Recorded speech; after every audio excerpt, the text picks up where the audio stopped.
बहुत समय पहले की बात है। दूर दक्षिण में किसी प्रतापी राजा का राज्य था। राजा के 3 पुत्र थे। एक दिन राजा के मन में आया कि पुत्रों को कुछ ऐसी शिक्षा दी जाए जिससे समय आने पर वो राजकाज संभाल सके।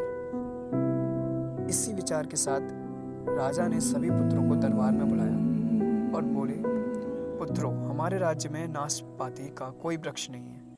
मैं चाहता हूँ तुम सब 4-4 महीने के अंतर से इस वृक्ष की तलाश में जाओ और पता लगाओ कि वो कैसा होता है। राजा की आज्ञा पाकर तीनों पुत्र बारी बारी से गए और वापस लौट आए। सभी पुत्रों के लौट आने पर राजा ने उन्हें फिर से दरबार में बुलाया और उस पेड़ के बारे में बताने को कहा। पहला पुत्र बोला, पिताजी, वह पेड़ तो बिल्कुल टेढ़ा मेढ़ा और सूखा हुआ था।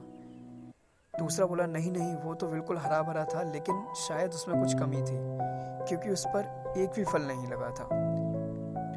फिर तीसरा पुत्र बोला, भैया, लगता है आप भी कोई गलत पेड़ देख आए हो, क्योंकि मैंने सचमुच नाशपाती का पेड़ देखा और बहुत ही शानदार था और फलों से लदा पड़ा था।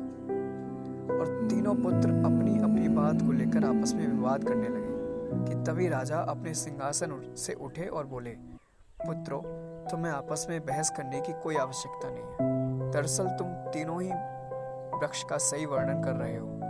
मैंने जानबूझकर तुम्हें अलग अलग मौसम में वृक्ष खोजने को भेजा था और तुमने जो देखा वो उस मौसम के अनुसार था। मैं चाहता हूँ कि इस अनुभव के आधार पर तुम 3 बातों को गांठ बांध लो। पहली, किसी चीज़ के बारे में सही और पूर्ण जानकारी चाहिए तो तुम्हें उसे लंबे समय तक देखना परखना चाहिए, फिर चाहे वो कोई विषय हो, वस्तु हो या फिर कोई व्यक्ति ही क्यों ना हो।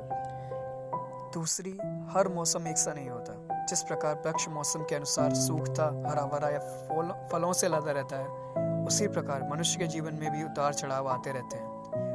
अगर तुम किसी भी बुरे दौर से गुजर रहे हो तो अपनी हिम्मत और धैर्य बनाए रखो, समय अवश्य बदलेगा।